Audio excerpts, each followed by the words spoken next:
trebaju, slobodno izbrišite.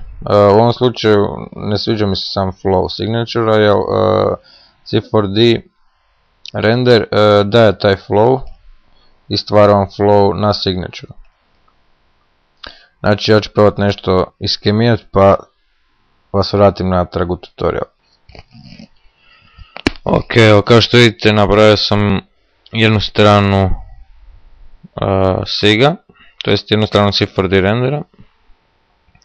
Jednostavno morate pokušavati sve živo, znači mijenjati veličinu, položaj, okretati, rotirati, jednostavno sve, bilo što će vam pomoći da napravite taj neki flow i da paše uz sam focal point C4D. Krenut ću sad drugu stranu raditi, pa se opet vidimo. Ok, znači napravili smo otprilike i tu drugu stranu, jedino ćemo izbrisati još ovaj dio. Znači kao što vidite, prvo sam krenuo sa lijevom stranom, znači napravio sam jedan taj flow koji radi nekakvu parabolu, ajmo reći. Onda sam na drugoj strani prvo napravio ovaj donji dio, nakon toga sam jednostavno, znači layer ispod, tako da bude u slici iza, dodao još ovaj tu gore dio. Ok, znači C4D je puno kompleksiran, više kompleksiran nego na ovom signature u kojem je bio samo jedan C4D render i na kojem sam jednostavno izbrisao dijelove sa tijela. Sljedeće što vidite su ove crte, znači to su crte od C4D Effect rendera. Ok, ja sam za C4D uzeo, znači, ovu, to ajmo reći tekstura može biti C4D pack. Opet što morate zapamtiti je da opet morate kombinirati, popravljati, brisati. Ok, znači stavite ga kako mislite da bi valjalo, nakon toga možete prvo staviti na lighten ili na screen. Ja ću na screen staviti ovaj put. Jednostavno ću uzeti znači soft round brush, ajmo reći 100, i pobrisat ću oko focal pointa i oko ove desne strane, znači samo lijevu stranu ću staviti. Nakon toga ubacit ću ponovo teksturu, okrenuti ju na drugu stranu.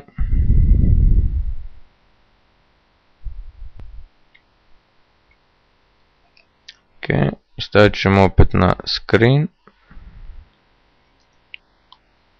Opet treba malo rotirati. Još malo.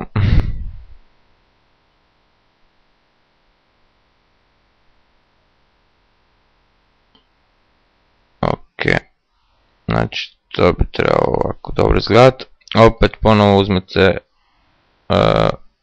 za brisanje brush i pobrišite oko glavnog rendera. Smanjit ću opacity ovoga, ajmo reći na 50 na oba dva layera.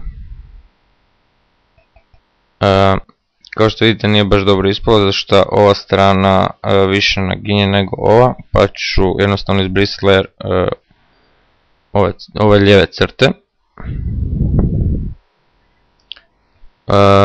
Kopirat ću znači layer 7 ove desne crte sa Ctrl-I-a. Jednostavno ću prebaciti horizontalno i nekako posložiti da ipak se pašu. Ok, znači to prilično dobro izgleda sada. Sljedeće što sam napravio je smudge. Izgleda, da, smudge. U ovom slučaju to neću raditi jer ove crte previše dolazi do izražaja, a i sama pozadina je prilično jednobojna, znači nema potrebe za smažom kao što je bilo i na ovom signature-u u kojem su se vidjeli točkice i različite boje u pozadini, dok na ovome tu toga nema. Ok, sljedeće što sam napravio, sam dodao još C4D rendera kako bi blendao ovaj donji dio, kao što vidite tu, ovaj donji dio samog SIG-a. Ok, to mogu napraviti ponovo sa ovim. Ovog puta ću ga smanjiti. Pa ćemo vidjeti kako će izgledat. Ponovo ćemo staviti na, prvo ćemo na lighten ovaj put, ne. Čak ni na screen baš ne paše najbolje, ali ipak stavit ćemo na screen, uzeti eraser tool, izbrisati ove rubove koje će se vidjeti. Ok, kao što vidite sad je zapravo malo više blendano.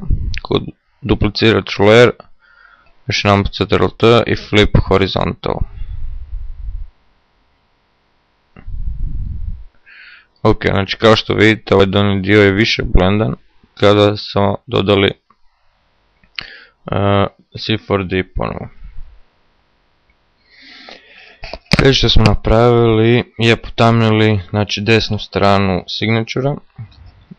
Znači preveliki kontrast bio između lijeve strane i desne, pa smo potamnili jednostavno sa soft brushem i stavili na overlay na 50%. U ovom slučaju to neću raditi, jer su oba dvije strane prilično svijetle, to jest iste svjetloće su.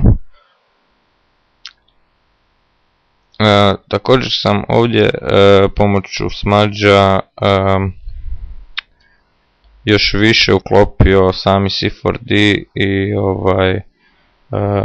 i sami focal sa pozadinom. To možemo i tu napraviti, znači Ctrl Shift Alt i E, stisnemo na zadnjem layeru i to ćemo napraviti Apply Image. Sljedeće što napravimo je uzmemo Smudge Tool. Znači Shape Dynamics zapravo skoro ništa ne diramo. Jedino scattering malo pojačamo, znači 109. Ovdje ide znači gotovo sve nule i scattering pomaknu na 100, na oko 100 do 150.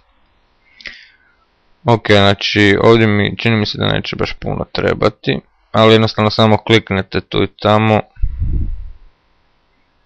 kako bi se to sve uklopilo. Ok, znači to je to. Ako niste s nečim zadovoljni, jednostavno to je Apply Layer možete pobrisati sa gumicom. Ok, znači sada kao što vidite u original radu ima serije gradient mapa. Znači jednostavni način da saznate koji je gradient map zapravo korišten je da kliknete dva puta na ovaj yin yang simbol mali. Pokazat će vam boje koje su korištene. U ovom slučaju, pošto je moj PSD, ja ću samo prebaciti ove koje mi trebaju.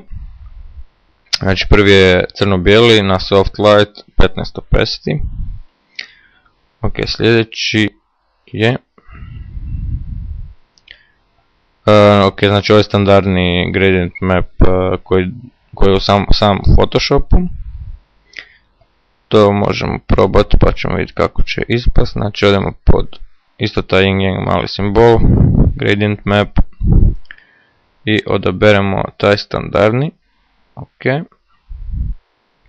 U ovom slučaju je soft light na 15%, probat ćemo, to je tu. Ok, znači ne mijenja drastično signature, ali stavit ćemo ipak na 5%. 10 ipak. U ovom trenutku može vam se činiti da ne djeluje previše na signature, ali u ukupnom, kad se završi rad, djelovat će zapravo jako puno. Ok, sljedeće što ide je brightness contrast.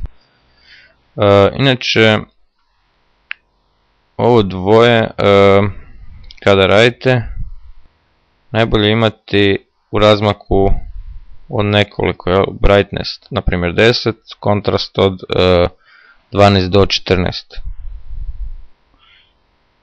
Naravno možete, na taj način možete i izblijediti boje, ali nam je cilj da da istaknemo neke stvari, pa ćemo staviti na otprilike